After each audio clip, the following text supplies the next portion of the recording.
very thankful for that right now. That is awesome. I love that. That is awesome. Hello, and welcome back to my 31 days of being thankful in the midst of the chaos. As you can tell, I have this sinus head cold kind of thing going on. So for the next few probably days, I am going to just pre-record them right now. And that way I don't have to come back out here to do more videos. So please, I hope you understand, and let's jump into it. Today we are going to be in 2 Corinthians chapter 4, verse 15. I am reading out of the NLT. All of this is for your benefit, and as God's grace reaches more and more people, there will be great thanksgiving, and God will receive more and more glory. Let me know down in the comments what you consider a definition of grace. When you do receive grace from God, do you feel happy? Are you thankful for it? Are you overwhelmed with joy? What kind of feelings come with receiving grace? You should really be feeling all of those. Happy, joyful, extremely thankful. I first heard the definition of grace that actually stuck with me on TikTok one time. And man, did it just bring so much clarity to me. Grace is receiving something that we don't deserve, and mercy is not receiving something that we do deserve. I loved that explanation for it because honestly, before that, I would not have been able to give you a definition like grace.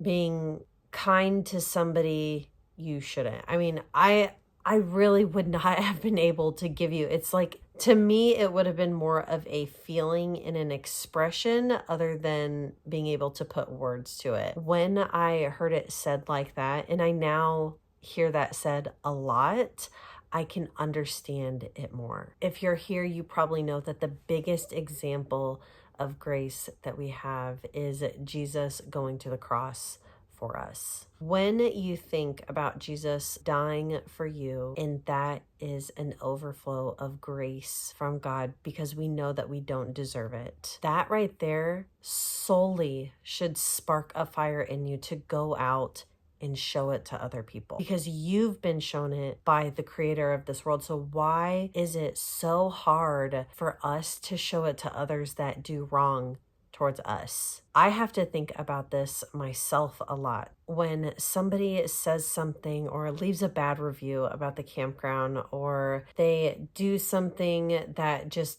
doesn't make sense, and it's like I have this feeling against them, and I have to remind myself that, hey, we all make mistakes. Let's show grace. Now, there is a difference between grace and just ignoring it and not doing anything about it if it's happened again and again. So don't get the two mixed up. Why would we want to hide something that has been freely given to us once we accept it? Here's a great example that I do for my boys.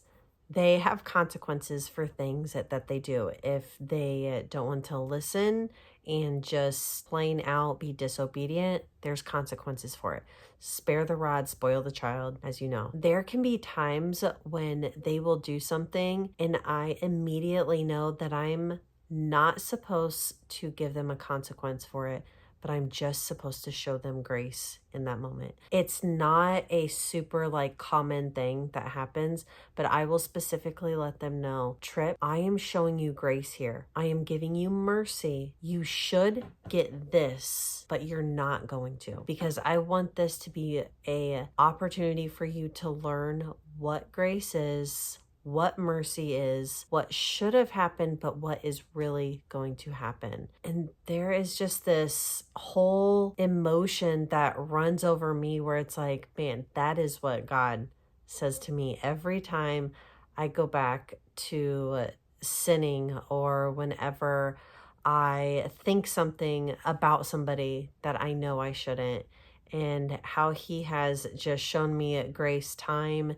and time again. I've always wondered if when God sees me doing something that he knows I shouldn't be and that I know I shouldn't be? Does he not give out consequences for that? Is there ever a moment where something should have happened and yet it didn't? Here's a good example, probably. When I speak before I think. I said something that it was not bad at all because the person knew that I was joking, but it brought something onto that person, and then they brought it to my attention that what I said probably wasn't the best. The other person not getting offended at all should have because of what I said. And then in reverse, I was also receiving grace from that person. It's a beautiful story in how it happened, but that was just an example that recently just happened. Bringing this all back into the context of what today is about is being thankful for grace. Are you actually thankful for the first instincts of grace that you got when you accepted Jesus Christ as your Lord and Savior? Were you thankful for that? Probably. Most people usually are very overwhelmed with the grace and love that was bestowed on them. But have you been recently for the little things of grace that have been given to you? Are you thankful when you can give it out to others that do you wrong? That's something to think about, probably for yourself. I know it is for me with just the instance, what happened with me in the conversation with the other person. That was grace, and it honestly just clicked for me, and I am super thankful that I had that encounter with that person instead of somebody else, because if it was somebody else, it could have gone a completely different way, but instead God made it a learning opportunity for me, and I am very thankful for that right now. That is awesome. I love that. That is awesome. That is it for today. I hope you enjoyed this. I hope it's a learning opportunity for you as well. Go out and be a light to somebody else today. I'll see you next time. Bye.